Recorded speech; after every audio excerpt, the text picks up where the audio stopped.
Chaque week-end, Peter Smith parcourt des dizaines de kilomètres depuis sa maison à Héron jusqu'à une forêt près de Great Falls, dans le Montana, pour faire de la randonnée et explorer les magnifiques environs. Peter est un amoureux de la nature et il aime faire de longues promenades dans les bois. Il part presque toujours seul, y compris ce jour-là. Comme d'habitude, il marche le long des beaux ruisseaux et des rivières de la forêt. Normalement, Peter suit un itinéraire fixe, mais aujourd'hui il prévoit d'emprunter un chemin différent, un peu plus profond dans la forêt. La forêt s'étend sur des dizaines de kilomètres et comporte plusieurs sentiers menant à différents endroits. Cette fois, Peter veut quitter le sentier pour découvrir davantage la nature. Par précaution, il a informé un ami qu'il se trouve dans les bois. S'il ne revient pas dans la journée, cet ami appellera la police. Après avoir parcouru environ 3 kilomètres dans la forêt, Peter tombe sur une grange abandonnée. On dirait que personne n'y est allé depuis des années. Le bois de la cabane est complètement pourri et la peinture noire a disparu. Un peu plus loin, il aperçoit un bâtiment en pierre abandonné.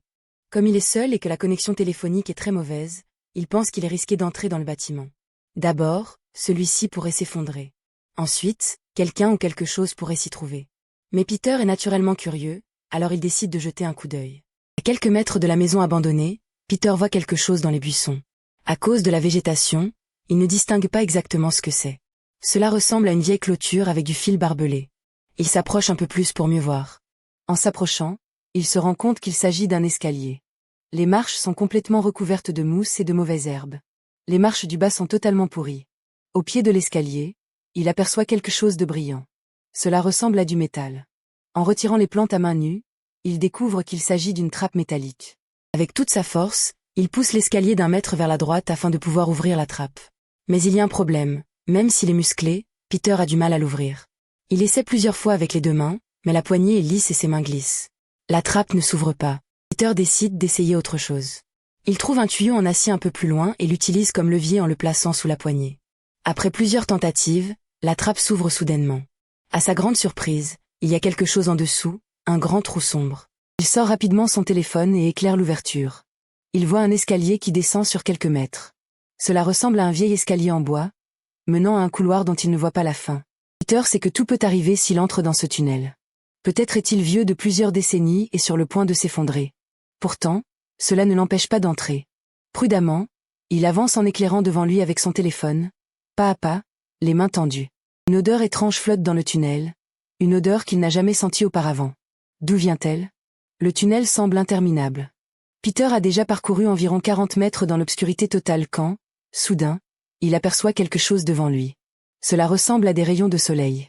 Il s'avance rapidement vers la lumière et découvre bientôt une porte en bois avec 2 fenêtres. L'une est cassée, l'autre recouverte de poussière. Il cherche la poignée et la trouve. La porte est ouverte, c'est la sortie du tunnel. Peter se retrouve juste devant la maison en pierre abandonnée. Il trouve étrange que l'escalier ne débouche pas directement dans la maison.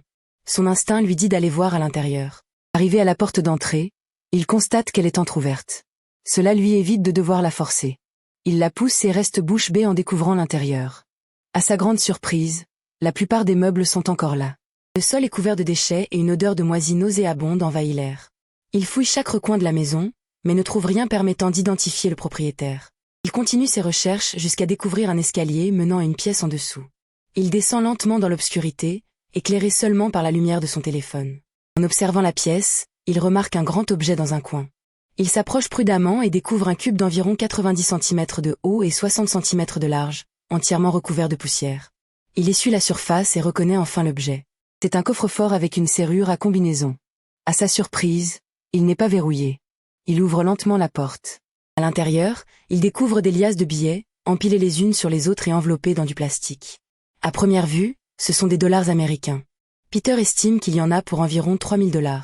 Peter met les notes de côté et tombe sur une boîte d'environ 30 cm de circonférence. Il y a une petite serrure sur le devant.